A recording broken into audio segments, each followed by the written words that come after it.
জীবনের কোনো লক্ষ্য নাই, অথচ শিক্ষা আছে। ইহার কোনো অর্থও নাই।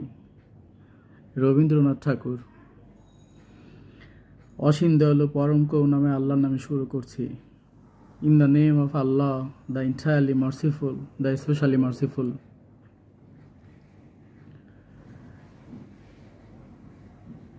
হ্যাঁ, আমরা শিক্ষিত এখন, আমরা অনেক শিক্ষিত। আজ থেকে 15-20 বছর আগে আমি একটা কথা বলতাম,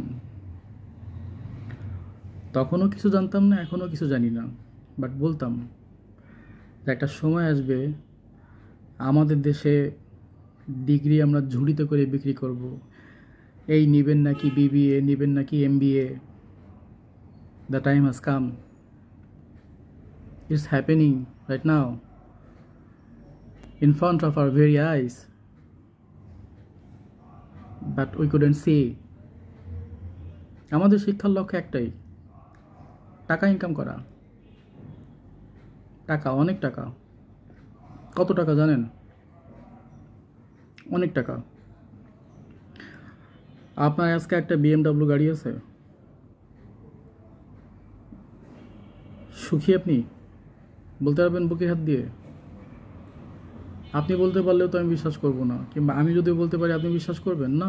কারণ কালকে আমার পোর্শে কিনতে ইচ্ছা করবে, তারপরের দিন রোলস রয়েস, তারপরের দিন চার্টার প্লেন। আর চার্টার প্লেন পাওয়ার পরে কি আমি হ্যাপি হব না?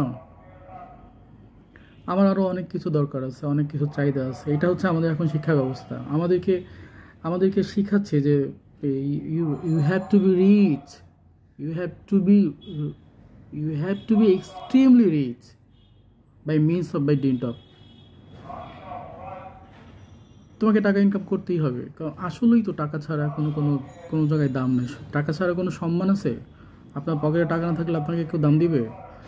আপনার ফ্রেন্ড সার্কেলে আপনার কোনো দাম আছে? আপনার কথার কোনো মূল্য আছে? ওরা কি আপনাকে ফোন দিবে? কোনো ধরেন যে কোনো জায়গায় গেট টুগেদার হয়েছে, আপনাকে কল করবে? কারণ আপনার তো টাকা নেই। আপনি যত শিক্ষিতই হন, আপনার টাকা নেই তো এখন। তো এখন আমাদের শিক্ষার মূল লক্ষ্যই হচ্ছে টাকা ইনকাম করা। একটা সময় এরকম ছিল না। একটা সময় শিক্ষার মূল লক্ষ্য ছিল জ্ঞান অর্জন করা। জ্ঞান, নলেজ, টু পার্সন নলেজ, এটা ছিল মূল লক্ষ্য।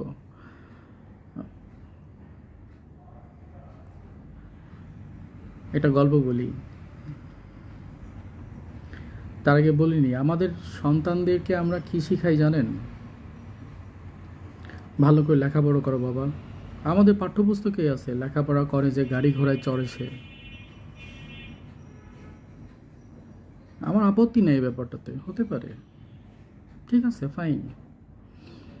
কিন্তু আমরা অন্য কিছুও বলতে পারতাম, অন্য কিছুও শেখাতে পারতাম। গল্পটা হলো, এক বাবা হাতি তার বাচ্চা হাতিকে বলতেছে, বাবা, আমার একটা স্বপ্ন ছিল সারা জীবন আকাশে ঈগলের মতো ওড়া। আমি পারি নাই, তবে আমার বিশ্বাস তুমি পারবা এবং তুমি এটা করবা। তো বাচ্চা হাতি বাবা বলে গেছে করতেই হবে। তো ও আকাশে ওড়ার চেষ্টা করা শুরু করে দিল, প্রাণপণ চেষ্টা। ওর পক্ষে কি সম্ভব? ভেবে দেখছেন কখনো? আমরা কি কখনো ভেবে দেখছি যে আমাদের সন্তানরা কি পারবে? আমরা কি শেখাচ্ছি? ও কি চায়, ওরা কি চায়? আমরা তো নিজেই জানি না আসলে। আমরা নিজে জানবো কি করে? আমরা কি জ্ঞান অর্জন করছি? আমাদের জ্ঞানের সীমাবদ্ধতা কতটুকু জানেন? আমাদের জ্ঞানের সীমাবদ্ধতা সম্পর্কে মহান রব্বুল আলামিন খুব স্পষ্ট করে বলে দিয়েছেন, তোমাদেরকে খুব ক্ষুদ্র জ্ঞান দিয়ে আমি দুনিয়াতে পাঠাইছি। সূরা বনী ইসরাইল, কষ্ট করে দেখে নিয়েন, এইভাবেই বলা আছে। তার মানে আমরা কত ক্ষুদ্র জ্ঞান নিয়ে দুনিয়াতে আসছি, অথচ আমরা বোঝানোর চেষ্টা করি, জানানোর চেষ্টা করি আমি অনেক কিছু জানি। উই নো এভরিথিং, আমরা সব কিছু জানি। অথচ দেখেন, বিখ্যাত সায়েন্টিস্ট নিউটন কিন্তু সব কিছু জানতেন না। নিউটনের একটা উক্তি শুনবেন, উনি সারা জীবন জ্ঞান অর্জন করে উনি মরার আগে বলে গেছেন,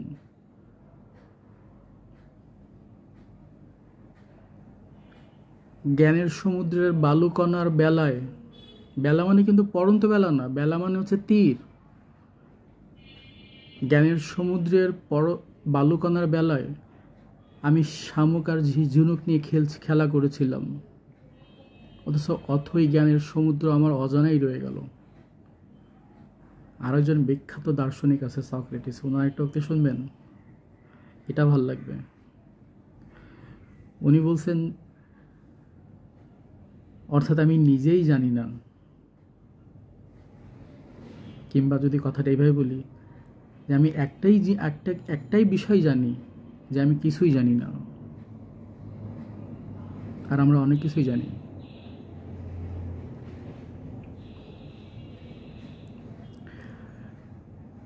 জ্ঞান চর্চা ওনরাই করতেন, তখন ছিল।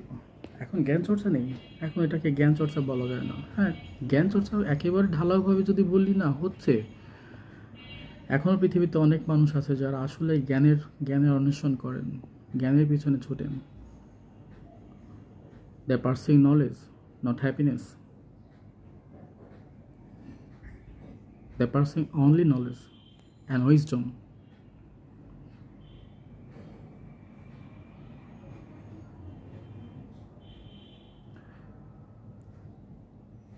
আমাদের শিক্ষা ব্যবস্থা কিছু বলার নেই, সব জায়গাতে একই রকম। ঠিক আছে, এটা নিয়ে কিছু বলবো না। আমি খুব ক্ষুদ্র জ্ঞানের মানুষ, যেহেতু আল্লাহ নিজেই বলতেছেন যে আমাদেরকে ক্ষুদ্র জ্ঞান দিয়ে পাঠাইছেন, সেই সম্পর্কে কিছুই বলার নেই। তবে শিক্ষা ব্যবস্থা কিংবা আমাদের ইউনিভার্সিটি, আমাদের বিদ্যালয়, আগে তো বিদ্যালয়, স্কুল, তারপর ইউনিভার্সিটি, বিশ্ববিদ্যালয় কি ফুড কোর্টের মতো হওয়া উচিত, একটা রেস্টুরেন্টের মতো হওয়া উচিত। যেমন কোথাও গেলেন, ফুড কোর্ট আছে ওইখানে। বসুন্ধরা শপিং মলে যখন আমরা ঘুরতে যাই, তখন দেখি না যে এখানে একটা ফ্লোরের মধ্যে কয়েক হাজারটা দোকান আছে। আপনি এখানে খেতে না ইচ্ছা করলে আপনার ওইখানে খেতে ইচ্ছা করবে। এদের মেনু, ওদের রেসিপি। আমাদের ইউনিভার্সিটির ক্ষেত্রে ব্যাপারটা সেম। মানে একটা কথা বললে বুঝতে পারবেন যে একই প্রেমিসেসের মধ্যে, একই এরিয়ার মধ্যে 4টা ইউনিভার্সিটি। একটা বিল্ডিংয়ের পাশে আরেকটা বিল্ডিং, আরেকটা বিল্ডিংয়ের পিছনে আরেকটা বিল্ডিং, তিনটা বিল্ডিংয়ে 3টা ইউনিভার্সিটি। একটার নাম এক্স, একটার নাম ওয়াই, একটার নাম জেড। অথচ একটা ইউনিভার্সিটি থেকে আরেকটা ইউনিভার্সিটির, অ্যাকর্ডিং টু মি, আমার ভুল হতে পারে, কারেক্ট মি ইফ আই রং, একটা ইউনিভার্সিটির সাথে একটা ইউনিভার্সিটির ডিস্টেন্স অ্যাটলিস্ট 100 মাইল হওয়া উচিত, যাতে কষ্ট হয় আমাদের। আরও বেশি হলে আরও ভালো হয়, 500 মাইল হলে আরও ভালো, 1000 মাইল হলে আরও ভালো। এখন একটা বিল্ডিংয়ের সাথে আরেকটা বিল্ডিং, এটা হচ্ছে আমাদের ইউনিভার্সিটি। সমস্যা নেই, হতে পারে, কারণ আমাদের জায়গা কম, মানুষ অনেক বেশি, আমরা তৃতীয় বিশ্বের একটা উন্নয়নশীল দেশ। আমাদের অনেক সমস্যা আছে। এর মধ্যে দিয়ে আমার বিষয়বস্তু এটা না যে আমি ওনাদের বিপক্ষে কোনো কথা কিংবা কোনো মতবাদ ক্রিয়েট করার চেষ্টা করতেছি না, সব ঠিক আছে। এবং ওনারাও জ্ঞান দিচ্ছেন, ওইখানেও শেখার অনেক কিছুই আছে। কিন্তু আমাদের নিজেদের চিন্তা করা উচিত অ্যাকচুয়ালি, আমি কিসের পিছনে দৌড়াইতেছি, কিসের পিছনে ছুটতেছি।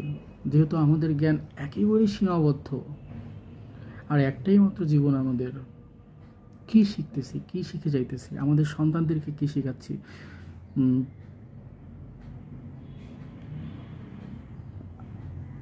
আমার ইউনিভার্সিটির ইংলিশ লিটারেচার একজন টিচারের কথা বলতে পারি। আমার দেখা উনি একজন খুব সাদা মনের একজন মানুষ। সাদা মনের কেন বললাম, কিছুক্ষণ পরেই বুঝতে পারবেন।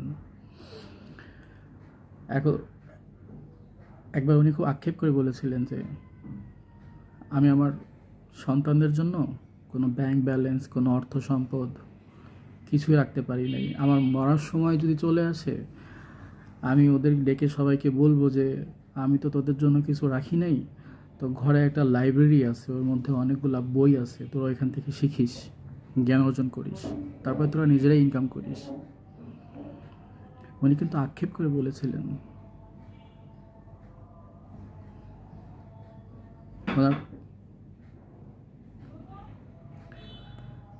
যাই হোক,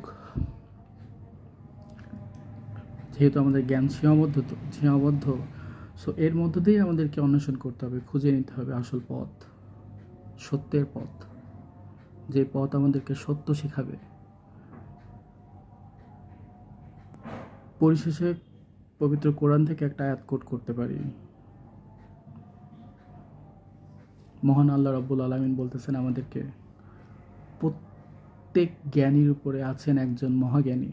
সূরা ইউসুফ। উনি মহাজ্ঞানী আল্লাহ। উনি আমাদেরকে যতটুকু শেখান, যতটুকু চান, ঠিক আমরা ততটুকুই শিখি। আর আমাদের চেষ্টা তো থাকবেই।